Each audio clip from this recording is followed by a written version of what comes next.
Ola a todos e todas. Ben, estamos aquí na primeira clase de Historia. Como sabedes, xa acabamos a parte que corresponde coa xeografía, estivemos vendo xeografía económica, estivemos vendo tamén os problemas medioambientais e os problemas asociados á desigualdade que existen a día de hoxe no mundo, e xa toca comezar unha nova etapa. Esta nova etapa comeza coa historia. Nesta presentación eu o que quero facer é un pouco unha presentación xeral de realmente que é a historia, como se escribe a historia, é dicir, como podemos coñecer todos eses acontecementos e coñecer a todos os persoeiros, tamén as diferentes etapas nas que se divide a historia, así como tamén a etapa histórica que imos traballar este ano. Ben, que é a historia? A historia non é unha ciencia exacta, é realmente unha ciencia social que ten como obxecto de estudo a humanidade e a súa traxectoria no momento no que aparece a primeira persoa ata a actualidade. Eh, Repito que non é unha ciencia exacta, eso explícase polo feito de que cada acontecemento é diferente. Soamente houve unha Revolución Francesa, soamente houve unha Primeira Guerra Mundial, houve unha Segunda Guerra Mundial e soamente houve unha María Antonieta. É por iso que ás veces a historia pode resultar un tanto complexa, porque estamos a ver diferentes acontecementos, diferentes persoeiros que teñen lugar ao longo de diferentes datas, e iso ás veces fai a historia un pouco tediosa. Pero temos que ter en conta que moitas veces a historia se repite. Ben, a historia ocúpase de todos os aspectos relacionados coa humanidade. É por iso que podemos diferenciar unha historia social que se encarga de estudar tanto a estrutura da sociedade, como se organiza, así como tamén de estudar os acontecementos que podemos ver na sociedade. Por exemplo, neste caso, unha imaxe que vemos un movimento obreiro, un movimento social que tivo lugar e aparece e nace no século XIX en Europa. Despois tamén está a historia política, é un tipo de historia que se encarga de organizar e de analizar como funcionan os estados, como se xestiona o poder, e tamén os persoeiros, os monarcas, raíñas, os gobernos que se encargaron de xestionar a humanidade en diferentes etapas da historia. Despois temos tamén a historia económica. Neste ámbito do que se encarga é de analizar como foi evolucionando que cambios houbo no ámbito da economía, sobre todo explicando como a economía foi crecendo e decrecendo ao longo da historia e como foi impactando isto na realidade da sociedade.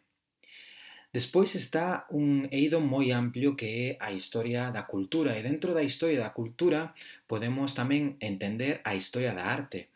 A historia da arte non deixa de ser máis que unha expresión, un modo de expresar sentimentos, un modo de expresar información, historias, son contidos que se queren expresar a través dunha manifestación artística, plástica. É por iso que a historia é un dos aspectos que imos estudar este ano e tamén un dos ámbitos máis importantes da historia. Realmente historia hai de moitos aspectos. Como por exemplo a historia da moda, a historia do cine ou incluso a historia da medicina. Son outros ámbitos que podemos estudar dende a historia, xa que todo o que este relacionado coa humanidade é obxecto de estudo desta disciplina. Unha vez temos en conta todo isto, que é realmente a historia, temos que ver como se escribe. É dicir, como é posible que nós poidamos coñecer o que pasou ao longo da Revolución Francesa, ou como é posible que nós poidamos coñecer que a partir de un determinado momento, en un determinado lugar, unha persoa foi capaz de iniciar algo que se chama a agricultura. Ben, isto podemos coñecer grazas ás fontes históricas. Que son as fontes históricas? Ben, as fontes históricas son todos aqueles restos, poden ser materiais, poden ser inmateriais, a través dos cales nos podemos coñecer a realidade da humanidade ao longo da súa historia, é dicir, no seu pasado. Podemos distinguir dous tipos de fontes. Por un lado están as fontes directas. Estas fontes directas son as que teñen ou tiveron algún tipo de contacto directo co acontecemento que nos quere relatar. E podemos distinguir diferentes tipos de fontes directas. Están os documentos escritos, que son maioritarios e son moi importantes. Despois tamén Non podemos esquecer os restos arqueolóxicos que aportan moitísima información de como vivía a xente. Despois, outro tipo de fontes poden ser tamén as obras de arte, onde amosan moitísima información sobre a vestimenta, sobre aspectos relacionados coa cotidianidade, ou, por exemplo, tamén están as fontes orais. É un tipo de fonte que podemos empregar sobre todo para entender como funcionaron estas últimas etapas. É un tipo de fonte histórica moi recente. Imaginade que dentro duns anos alguén quere estudar como os estudantes de Tomiño viviron a crise do coronavirus. Ben, vos podedes aportar esa fonte oral. Despois están as fontes indirectas. As fontes indirectas veñen de elementos que non tiveron un contacto directo co acontecemento que nós queremos analizar. É por iso que aquí podemos contemplar tanto as obras literarias, como pode ser, por exemplo, o Quijote, ou o propio análise dun historiador que realiza sobre o pasado, xa que el realiza ese análise a través de fontes directas, polo tanto, o que el escribe sería unha fonte indirecta. O terceiro aspecto que temos que ter en conta son as etapas nas que se divide a historia. Estas etapas é moi importante coñecelas, porque temos que ter en conta que a historia, como acabamos de dicir, se encárgase de analizar a trayectoria do home ao longo do tempo. É por iso que o tempo ocupa un lugar importante. E o tempo marca eses cambios, e a través deses cambios como nos podemos coñecer a trayectoria da humanidade e como é a humanidade a día de hoxe. É por iso que o tempo é un dos elementos fundamentais da historia. Temos que dividir a historia da humanidade, é dicir, a trayectoria da humanidade en dúas grandes etapas. A primeira é a prehistoria e a segunda é a historia. A prehistoria iníciase hai 5 millóns de anos, é no momento no que aparece por primeira vez o xénero Homo. Hai 5.000 anos remata esa prehistoria e iníciase esta etapa coñecida como a historia, que é na etapa na que vivimos a día de hoxe. Iníciase coa aparición da escritura. Tedes que ter en conta que isto realmente non amosa a distribución cronolóxica. É dicir, non amosa o tempo que dura cada etapa. Se amosara o tempo realmente que dura cada etapa, a prehistoria chegaría ata aquí, porque a prehistoria durou prácticamente 5 millóns de anos, e realmente a historia ten unha duración agora mesmo de aproximadamente 5.000 anos, moi breve se comparamos coa prehistoria. Ben, a prehistoria divídese en unha primeira etapa que se coñece como o Paleolítico. O Paleolítico, a humanidade experimentou uns cambios moi importantes ata chegar ao Homo sapiens. Co Homo sapiens vemos sociedades de cazadores-recolectores que non eran capaces de estar fixos nun lugar, eran nómades, xa que seguían a onde se movían os diferentes animais, xa que era o seu sustento. A partires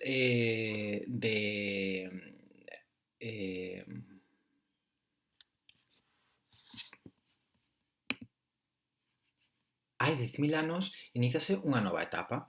É a etapa coñecida como o Neolítico. Houve un cambio trascendental, xa que estas sociedades de cazadores-recolectores foron capaces de crear unha economía productiva. É no momento no que nace a agricultura e a gandaría. Polo tanto, estas sociedades pasan de ser nómades a ser sedentarias.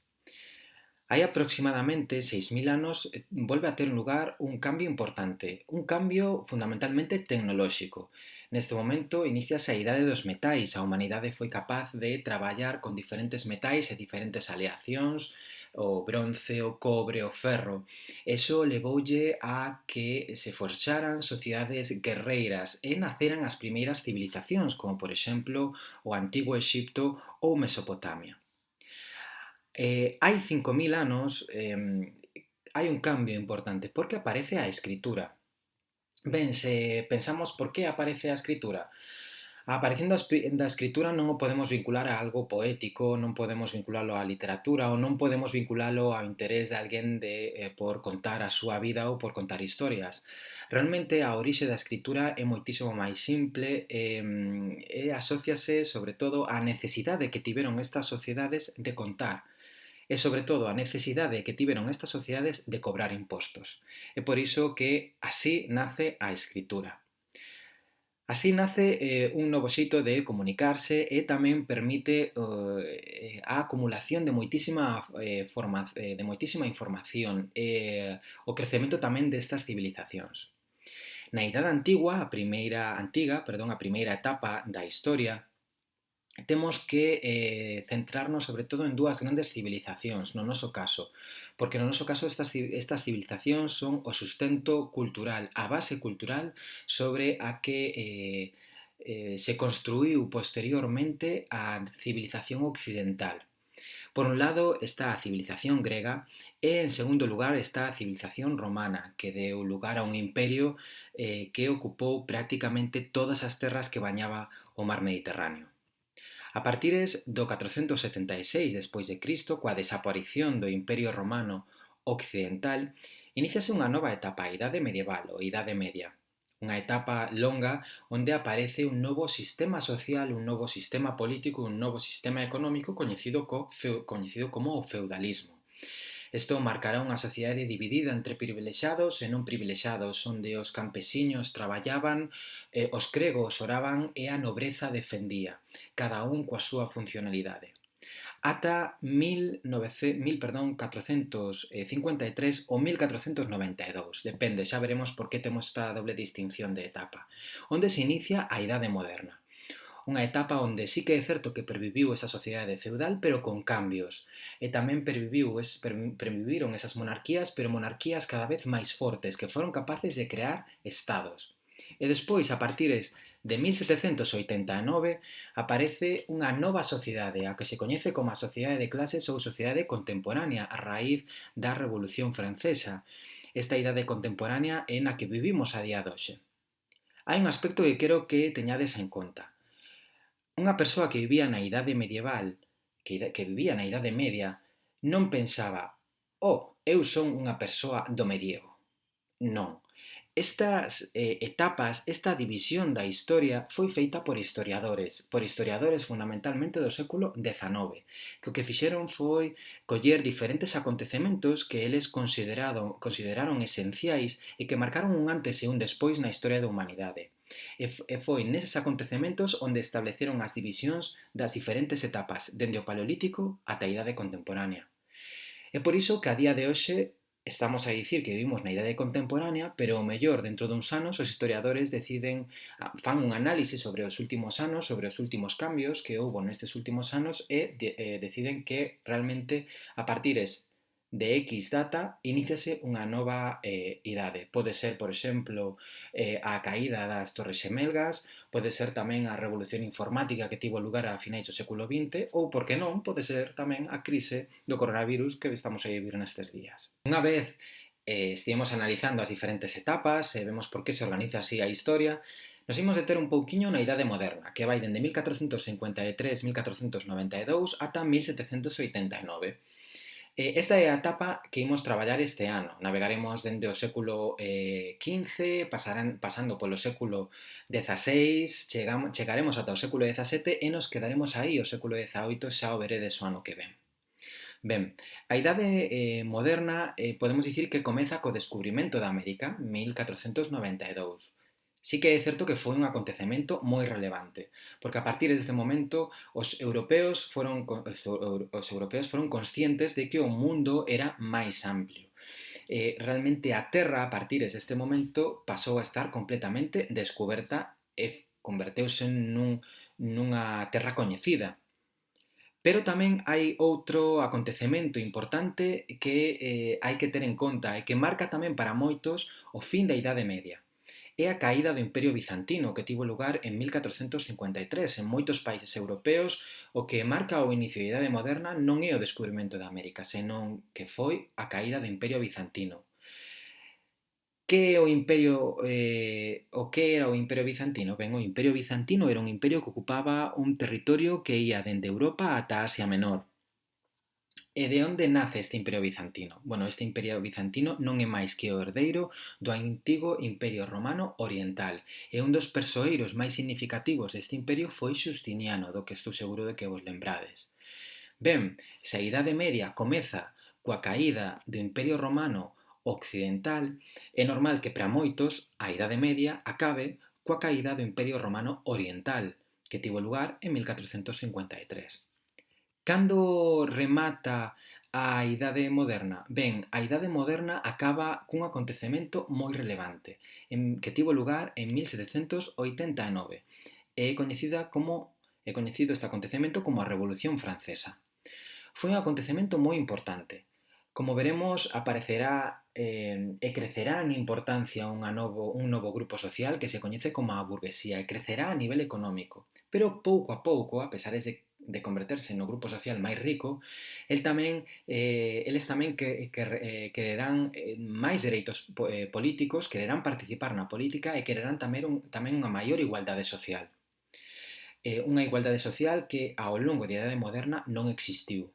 Cando se deu o seu momento e a burguesía comezou a loitar en contra desa realidade social, en contra desa xerarquía social, é cando tivo lugar, en ese contexto, cando tivo lugar a Revolución Francesa, que acaba con esa sociedade feudal, con esa sociedade de privilexiados e non privilexiados, e aparece outra nova sociedade coñecida como a sociedade de clases, e inicias así a Idade Contemporánea.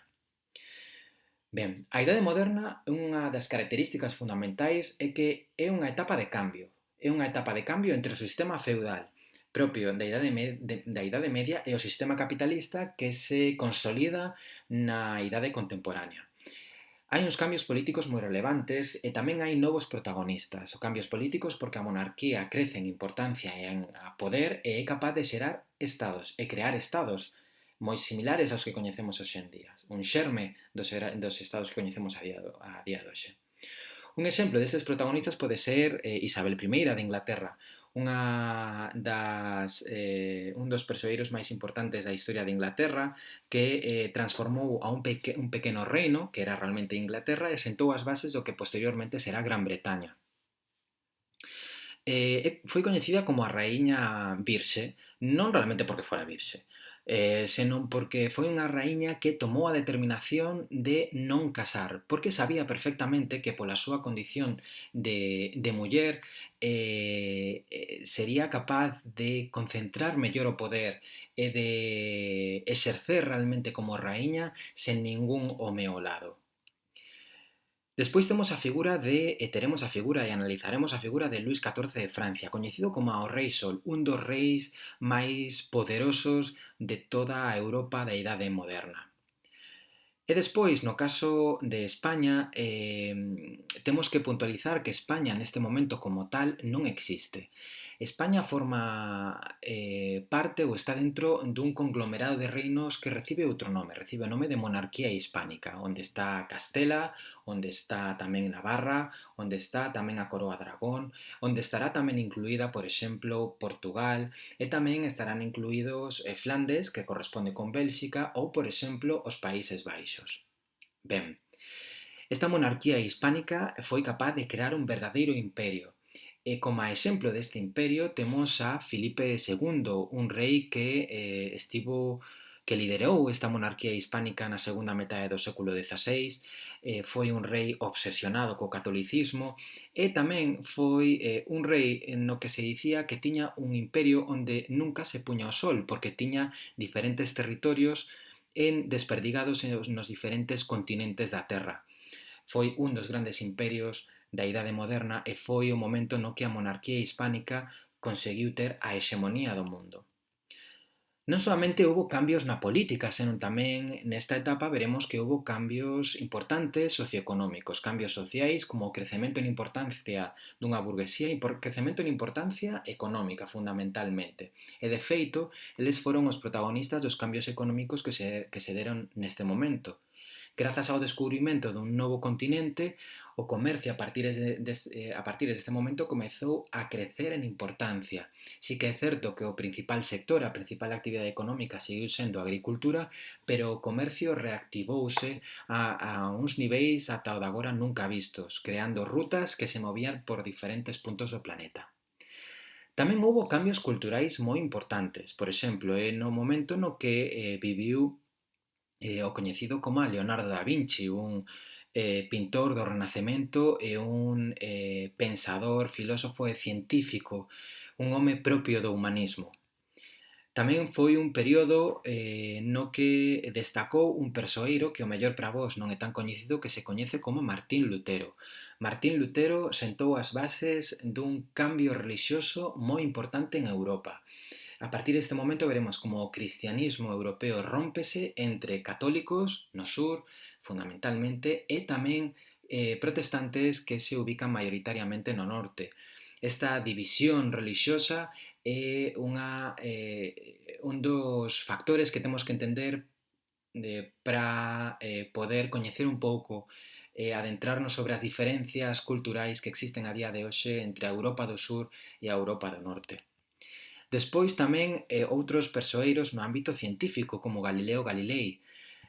O século XVII foi un século de cambios a nivel científico e no momento no que tivo lugar a Revolución Científica. Que é a Revolución Científica? Foi un fenómeno no que se sentaron as bases do que se coñece como a ciencia moderna. E un exemplo temos aquí en Galileo Galilei, que foi un dos primeiros en formular a teoría segundo a cal o centro do sistema solar non era a Terra, senón que o centro do sistema solar era o Sol. Ao haber tantos cambios, é normal que houvese tamén reaccións. Por iso que aparecen institucións, aparecen tamén persoas que trataron de conservar tal cual a cultura e a sociedade do momento. Neste caso, temos como exemplo a propia Inquisición española, unha institución que se encargaba de que toda a poboación que estivera baixo a monarquía hispánica profesase a relixión católica. E despois, ademais destes cambios culturais, temos que atender tamén aos cambios que houbo no eido da arte. Ademais, é un dos aspectos que estudaremos este ano. Iníciase un novo estilo artístico, un dos estilos artísticos máis importantes da historia da arte, que é o Renacemento. Como o seu nome indica, o Renacemento implicou a recuperación, o renacer do estilo clásico e o renacer da arte e da filosofía clásica. Ben, é un arte naturalista, é un arte que tratou diferentes temas, non soamente temas religiosos, senón tamén temas mitolóxicos. E posteriormente veremos como a partires de finais do século XVI este arte comeza a cambiar e aparece un novo estilo coñecido como o estilo barroco. É un estilo cunha concepción completamente diferente, onde o desequilibrio, o exceso de decoración impera sobre a arquitectura, sobre a pintura e sobre a escultura, sobre todo na escultura o movimento, porque a arte do barroco tiña un claro obxectivo, que era amosar o poder e amosar expresividade. E ata aquí os contidos que vos quería explicar hoxe. Como vedes, simplemente quería que vos quedara claro, ou máis ou menos recordar un pouco que é a historia, tamén as diferentes etapas, para que teñades un pouco en conta as diferentes cronoloxías, e adentrarnos un pouquiño no que imos traballar este ano, que está en relación cos cambios que experimentou a humanidade ao longo da Idade Moderna.